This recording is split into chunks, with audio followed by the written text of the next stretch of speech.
You're listening to the Whole Hog Sports Podcast.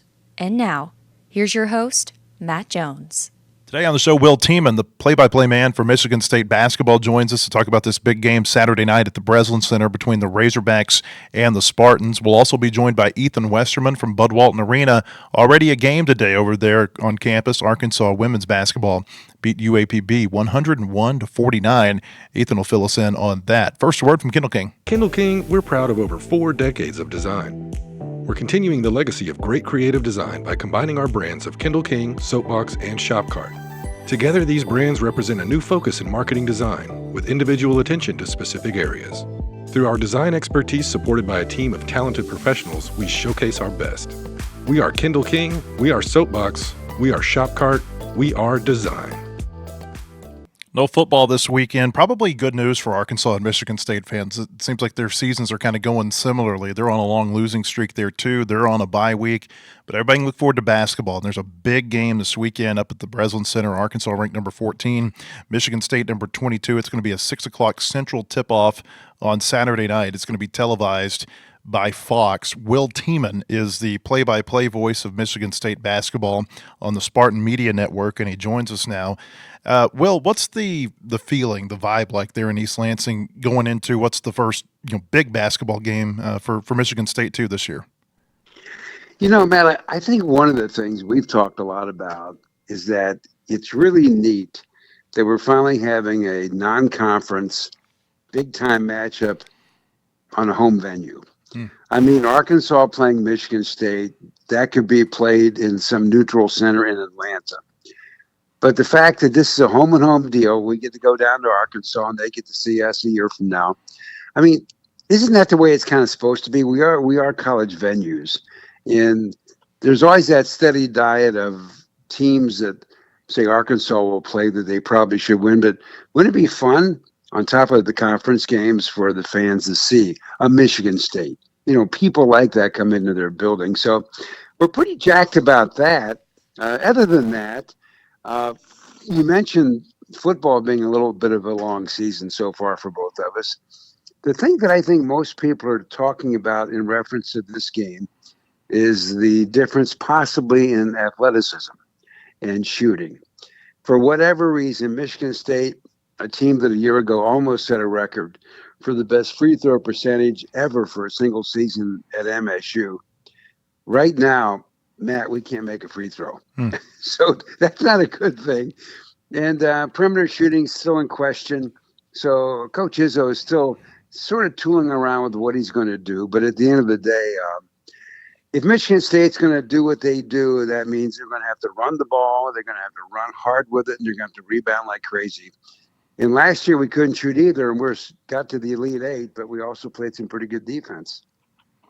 You talk about shooting free throws. The exhibition games, they don't count toward the record. They don't count toward the stats. But I think if there's anything in those games that maybe you can take away from it and put toward, what's happened now, I'd say free throws is right there because, a free throw is a free throw. You look at Arkansas, they're 65 of 81 over those 3 games, the 2 exhibitions and the season opener the other night. Like you said, Michigan State, I've got them at 66 of 101, which is 65%.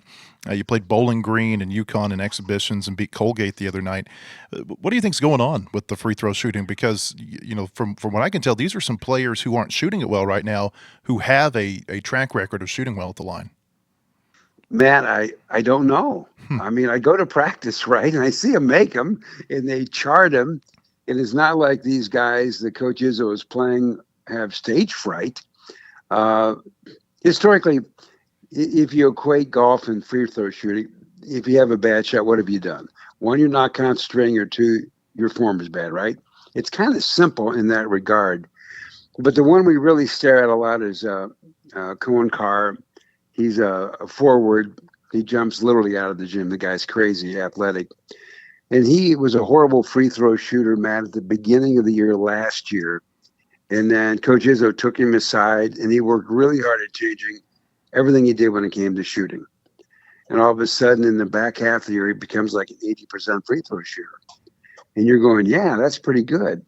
Well, right now, he's in that 30 to 40% range if you count exhibition games and the opening game against Colgate.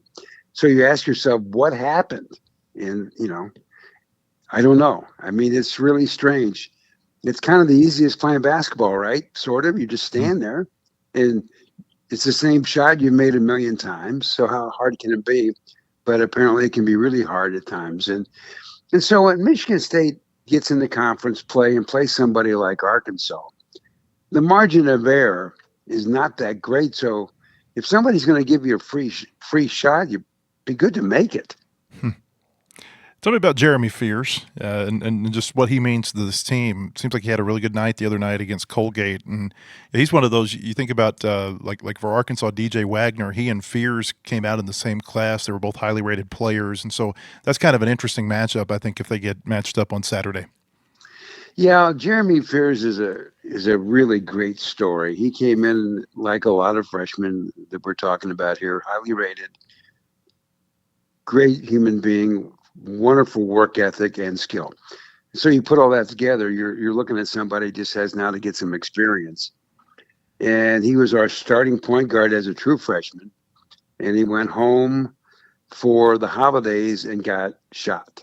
I mean, he was in a guy's house and somebody walked in and opened fire. And so the good news is he was able to recover from the gunshot wounds. But from a basketball perspective, that whole freshman year is gone. Getting back into any kind of playing shape in the summer, gone.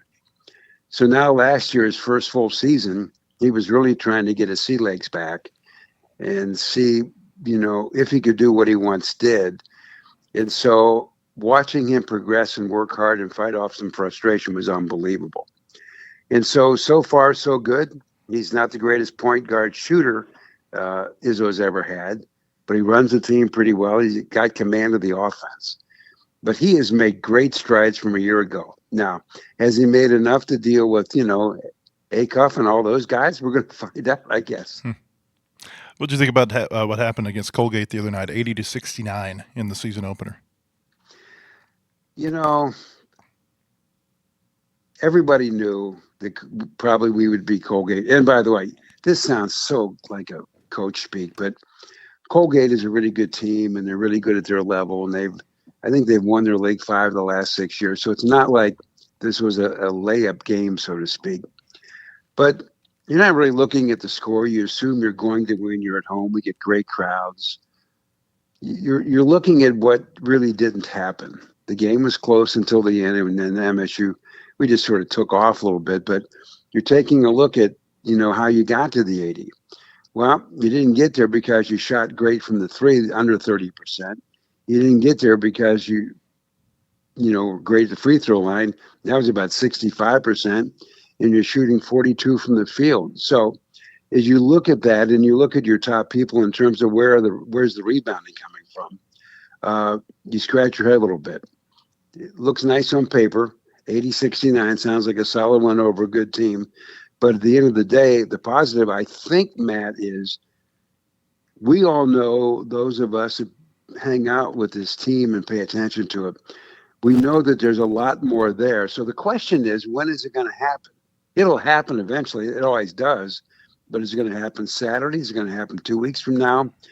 But if we play exactly the same way against Colgate, if that effort and performance is what we get against Arkansas, it could be a sad Michigan State radio broadcast. Well, Tom Izzo said after the game the other day, he said, quote, a lot of work to do or we're going to get our ass embarrassed on Saturday. And maybe that's good. It's good to have that pressure on us. You mentioned you go to practice. What have the practices been like since that game in preparation for this? Well, obviously, coaches always like to have something to talk about, right? And so he had a few things to discuss with his guys. And the neat thing about this group and the group we had last year especially, we've all seen coaches be a little fiery, but it was great to watch him last year and so far this season. In practice, he's, still will raise his voice from time to time, but he's really teaching basketball to these guys.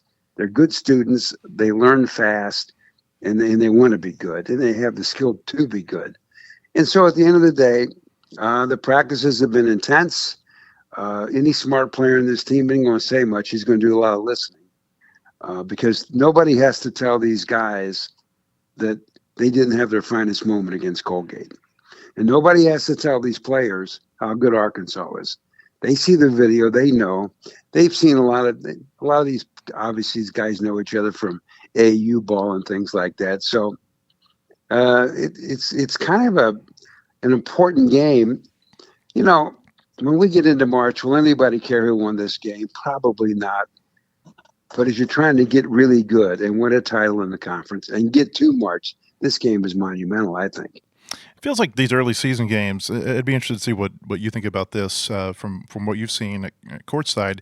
It feels like there's a lot of fouls called, whether it be officials they're hammering home the points of emphasis. Sometimes you got players who are coming out of practice and they're trying to define that balance between the hard practices and what actually can go in the games. And sometimes it just a Big Ten team is no different than an SEC team. I think these teams are built to bang a little bit, and a lot of times you can get officiating staffs that aren't used to that. Feels like you add all that together, maybe the athleticism of these two teams, and going back to free throws, just who plays more sound defensively and can't foul. That could be a big key. Yeah, and I don't know about the SEC, but I can tell you exactly what's going to happen in the Big Ten. We go through this every year. When we played Connecticut, 77 free throws were shot. Think about that. 77 free throws got shot between two teams. The game took 8 hours, okay?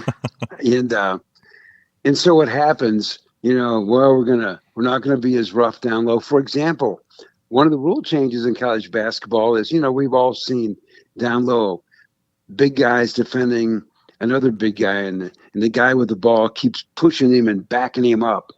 Well, in theory, you're allowed to take one whack at a guy defending you, and you can't displace him more than once. Mm-hmm. Okay, well, they're calling that now. Are they going to call it in February?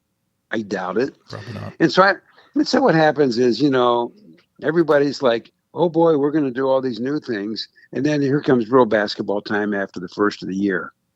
And we just get back to where we were, tough, rough. And and I don't care who you root for, who your favorite, player is. It doesn't make any difference, because at the end of the day, if you can figure out why there is no consistency in officiating from maybe half to half in a single game, please call me, because, I think we all suffer the same illness on this. It's like, what just happened here? Oh, yeah. Yep. Let's see here. I want to ask you about playing at the Breslin Center. It's the first time Arkansas is ever going to play there. Just third time these two teams have ever played. They played at the Maui Classic or the Maui Invitational back in '91. And then I remember Arkansas playing Michigan State up there at the Palace at Auburn Hills in mid-'90s, 95, 96, I think was the season, very early in Tom Izzo's time there. What's the Breslin Center like for people who maybe haven't tuned into a lot of Michigan State basketball? It's really good. We have a great crowd. And Tom has energized it a lot over his time. But it'll be full, and it'll be crazy. It'll be loud. And, everybody has their student group. Ours is called the Izzone, and they are certifiably nuts. They're so much fun. And the place will be rocking. And if I could give any advice to anybody on the Arkansas team, don't shoot an air ball, or your life will be miserable. But it's a great crowd. And the neat thing about the Big Ten in general, Big Ten coaches will talk about how tough road games are. Well, what makes them tough isn't so much if we go to Nebraska, is Nebraska good or not in basketball? The fact is they're going to have 20,000 people in that arena, and everywhere you go, you have no friends. The road in the Big Ten is really difficult because of the great fan support. And so, Arkansas will feel lonely when they hit the Breslin Center Saturday, but that's the way it should be, right? Yeah, absolutely. One more for you before we get you out of here. Calipari and Izzo, certainly they're very familiar with each other, whether it be NCAA tournaments, champions, classics, other events that they've played in. Familiarity in this game, do you think it means anything? No, because I think both guys know what they're going to do. And I know Tom speaks very highly of John all the time with the committee work they do, and they see the game of basketball very, they're very much on the same page of how they view what's good about it and what needs to be tweaked. But I think in a game like this, especially with the way you can prepare, uh, it really boils down to a couple things. Making a shot. The offense Michigan State runs, nothing is going to surprise Coach Calipari on Saturday. But Michigan State is going to get a ton of open shots because they are so good at detail. They are so good at moving the ball. They're so good at coming off a pick. And when you're good at some of those things, you can't defend it, and you're going to have an open shot. So the key is, Matt, does Michigan State make him? Arkansas is going to have some open looks. How are they going to do? So when we go through all the prep and the scouts and the video study, in some ways it boils down to you're going to make a shot or aren't you? And I think the guy that walks out here shooting about 45% probably going to win this game. Will Tieman, play-by-play voice of the Michigan State Spartans. Will, we appreciate you coming on, and good luck tomorrow night. Thank you, Matt. And so sometime you got to come visit. It's nice and chilly up here. You'll love it. Yeah. Hey, it's like about 80 degrees outside right now here in Fayetteville. The cold weather's on its way, but it hadn't made it down here yet. So appreciate it. Have a good time tomorrow night. Okay. Thanks, Matt. All right. Will Tieman from the Spartan Media Network. When we come back, Ethan Westerman will join me from Bud Walton Arena to talk about today's women's basketball game. But first, a word from our sponsors. Kindle King, we're proud of over 4 decades of design. We're continuing the legacy of great creative design by combining our brands of Kindle King, Soapbox, and Shopcart. Together, these brands represent a new focus in marketing design, with individual attention to specific areas. Through our design expertise supported by a team of talented professionals, we showcase our best. We are Kindle King, we are Soapbox, we are Shopcart, we are design. Hey, welcome back. I want to tell you about our friends at Bentonville Glass. They have been serving their community since 1971. They're committed, professional, and versatile. If you're looking for a quality leader in Northwest Arkansas or looking for skilled craftsmanship, look no further than Bentonville Glass for all your glass market needs with the highest quality products. You can come by and see them at 507 South Main in Bentonville or online at bentonvilleglass.com. We had some morning basketball in Fayetteville today. It was elementary day over at Bud Walton Arena, and the Arkansas women improved to 2-0 with a 101-49 win over UAPB. Just a total blowout. There was really never any doubt in this game. Arkansas was up by 21 at halftime and just kept building the lead throughout the second half. Ethan Westerman, who covers women's basketball for us, is over at the arena right now. Ethan, what did you think? Well, I thought it was loud, first of all, very loud. I don't think the loudest moments that it got in this arena was they did something called the 6-7 cam, which I still don't understand this whole 6-7 thing that the kids just love. But neither do they. They did it for like a whole minute. It was eardrums just busted from that moment. But then also when they scored 100 points, it got pretty lively in here then too. But yeah, I thought it was a good showing for Arkansas. I mean, what they're doing right now is they're kind of doing the things that I think Kelsey Music prided her style of play on when she got hired, as far as she wanted a team that could put up a lot of points and play a style that excites people. And they're doing it on both ends is the thing too. This is a team that's been really good at generating turnovers of the opponent. They're diving after loose balls. They're doing the hustle plays that'll get a crowd into it. But I mean, they could have done anything in this game and gotten this crowd into it. These kids were ready to scream for just about anything. Yeah, it was early. They'd had their M&Ms and their sodas, and they were ready to go. 13,032 is what I saw the attendance listed as. I don't know that I've ever seen an elementary day with that big of an attendance. You haven't. It was the second largest crowd here in program history. And I asked Kelsey Music off the bat. And just interrupt.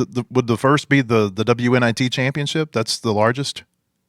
I believe so. Wow. That's their largest crowd still. And last year's elementary day had been number 2. It was like 12,000 something last year. So this is now the second largest crowd. And this is the type of crowd that will inflate your attendance numbers for a while and have you sitting there pretty near the top of the conference. But yeah, I asked Kelsey Music right after the game about how important it was, whenever you have this many kids in the stands just to put on a good performance for them. And she said that they talked about it before the game, that she told her team that that every single girl on her team at one point was a kid like these kids in the stands that had a dream to play this level, and she wanted them to put on a good show for those kids. So I know that they actually made it a real point of emphasis to talk about it being elementary day and to play well for the kids. Yeah, I was driving around town this morning before the game, and then driving over here just after it ended, and the number of school buses, it's just amazing.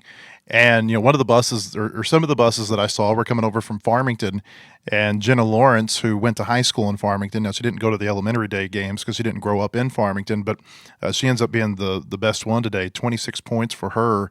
Uh, it seems like that hits a little bit differently when you got a Northwest Arkansas kid playing well in front of others, who are growing up in the same area.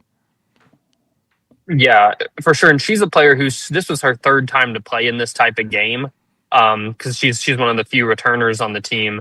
And I know it meant something to her. She was perfect 3-pointers today, 5 for 5, put on a real good show. And there's a lot of, kids from this area that recognize her, if not from, just watching the team play the past few years. She'll go back to Farmington High School and put on camps in the summer for kids and stuff too. So she's going to be a fan favorite all year long. So it was really cool to see her do that. I also want to interject real quick and say I just got a report back on how many schools came to the game, and you will not believe the number. Oh, I'd guess over 40. 67. So don't tell the you kids. cannot make this up. Yeah, you can't tell the kids, but I was asking about it, and they said, oh, you aren't going to believe this, but 67. So, this whole trend that's going on was kind of the underlying theme of the game, was how often it could be part of the game. Well, the halftime score was 44-23, so you do the math, and we're at 67. Yeah. Thank goodness, I think it was Bonnie Dees for Arkansas hit a 3-pointer when they were at 66 points. Everybody in the arena was worried that they were going to get a free throw trip and score that 1 point to get to 67, because this place would have just lost its mind. Did they tell you how many school buses came today? Because I've gotten that report too from elementary day before. Yeah, no, I didn't get a school bus number this year, but I don't even really want to know. It was so many. I'm glad that I got here a little bit early, because and then in years past I played with fire a little bit and got in the arena late, and you get in that school bus jam and yeah, it's a major delay. Yeah. But there were a lot of school buses. It's crazy coming to one of these games and seeing it this full for a women's game. And it just blows your mind that there's this many kids in this area that to come to this game. It's just, I don't know. It really visualizes a little bit more just how many kids are in this dang area. Well, the thing is I wonder if there are other promotional type nights that they can do this with. Now, this is obviously totally different because you've got the schools bringing them over to the game, and I don't think they have to pay anything to get in. It's really kind of a community outreach type event. But I wonder if there's other type of promotions that they can do this type of deal with, because if you're only selling 3,000 tickets to a game, maybe that's a big night for them in women's basketball, or at least it has been over the last few years. Maybe there's something to be said for saying, hey, we'll give away 5,000 tickets, but maybe it builds you a fan base up where they want to come back and buy a ticket down the road. Yeah, and Kelsey Music said that after the La Tech game on Tuesday, that she views this game as a chance to really try and get her team connected with these kids in the area, because she said you bring kids and they enjoy going, then all of a sudden they're bringing their grandparents and they're bringing, I guess it's their grandparents probably bringing them.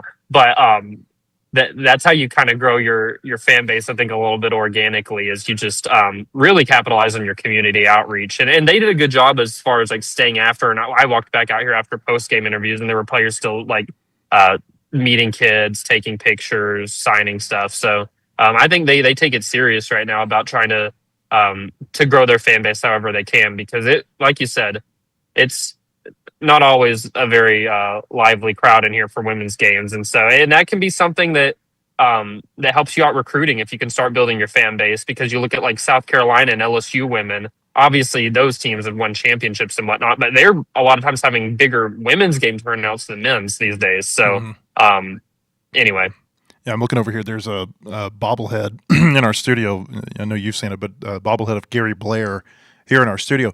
And one of the things that Gary Blair did so well when he was at Arkansas was there was no group that was too small for him to go talk to. He could go talk to the Democrats of Washington County who might have 13 people in the room, or the Rotary Club, or the small businesses, whatever it is, like it didn't matter. He doesn't care who you are. It's just, is there a group of people there to go talk to? And he would do that. And that's how he built his program. And he'd take some tickets with him and he'd hand them out. Hey, would you come to our game on Thursday night? And there's Mike Neighbors. I know he tried to do that too when he was here at Arkansas. He learned from the Gary Blair example. He had been with him here. But there's just a huge piece to this, in this sport especially, where the head coach, the players, it's all about community outreach, getting out there, and even though, as crazy as it sounds, Ethan, letting them know that you exist. 100%. I mean, you have to. And I think that they've done a good job of that so far with different events that they've put on, with different, speaking engagements Kelsey Music's gone to. You have to do that in women's basketball to grow your fan base, I think, until you have like a generational player like a Caitlin Clark at Iowa or something that just makes people come. A lot of times it's you go and you win over a fan base by number one, just engaging them in the community. Then secondly, when they do come to your games, it's how can you make them want to come back? And Kelsey Music's team has done a good job of that the first two games, just with how hard they've played. I've heard several people who I've talked to after these games like, man, this is just fun to watch how hard they play. So yeah, they're off to a really good start to the season and a good start to her era, to be honest. Like, as far as just they're doing all the things that she said that her teams would do, and that's, you don't always get that with a coach. I think maybe the thing that stands out to me today about this score, 101-49, is the fact that they beat a team the way that you expected them to beat that team. And that wasn't the case last year, even in some of the the few times that they won games. You and I were talking the other day about when they beat East Texas A&M by 19. You would think that Arkansas would beat that team by a lot more. I think maybe that's the biggest takeaway, not only from today, but also from Louisiana Tech, who is a much better team, is the fact that they look like a better team right now than they did at this time a year ago.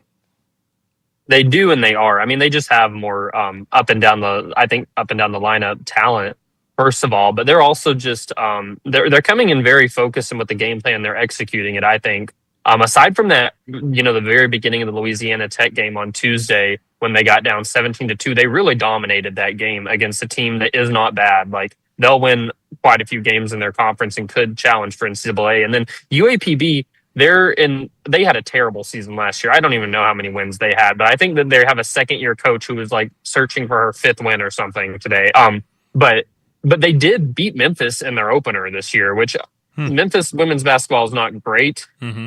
But still, that's an upset in the women's game. And they came back from, I think, down 13 in the fourth quarter of that one. So it's a UAPB team that is, like, it's not like they're just fully incompetent, like, of being able to, like, play with some teams. And but, yeah, right, it's only so much you can take away from two games early this in the year. But they are doing what you're supposed to do to a team like UAPB. And they're doing it in a fun style. I don't know how many elementary kids are going to get in the building for their next game. It's going to be an 8 o'clock tip-off on a school night, Monday against UCA. That game's going to be on SEC Network. That's when we'll get to see Kelsey Music's team for the third time. Ethan, before we get you out of here, Arkansas-Michigan State tomorrow in men's basketball. What are your thoughts on this game? Yeah, I mean, it's a great challenge for them. It's you can't ask for a better, I feel like second game of the year road test than going and playing, Tom Izzo's team in their building. You're going to get a team that plays hard against you. And I think for Arkansas, it's going to be interesting to see if the lessons they learned against different defenses between Cincinnati, Memphis, and then obviously Southern kind of played them some zone, if that has them ready for what Michigan State's going to bring on. Because I think Michigan State's going to be the best team they've seen so far defensively.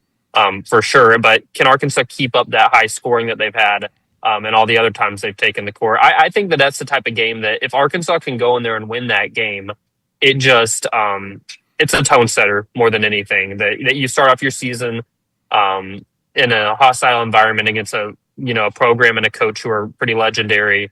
It's exciting. I'm glad that there's teams like Arkansas willing to play these types of games on campus. Early in the season. It feels like these games are going to maybe become a little bit more prevalent as the MTEs go away, the multi-team events. Not that they're going away entirely, but certainly, I mean, Dan Hurley made a big deal about it last year. He said he didn't want UConn playing anything like that again. Bill Self talked about it last year before they played a game against Duke in Las Vegas.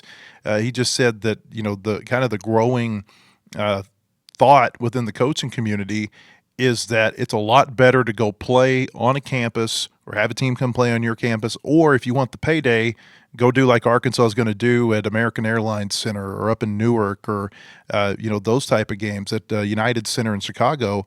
I think we might see some more of these type games moving forward.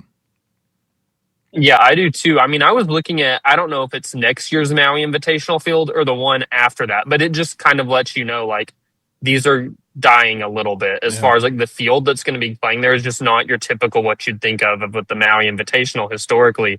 It just seems like they're going away slowly but surely. And I think that if you're a team like Arkansas, it is sometimes more beneficial just to go play, at Michigan State or host. I'm just throwing out a team named Louisville. I know that's ACC, SEC, right. But just these games that are going to be on your net. As for Arkansas instance against Michigan State, the net's important late in the year with the quad one victories. You already know Michigan State. If you go beat them in their building, that will probably be a quad one at the end of the year, unless just Izzo's team drops off the face of the earth.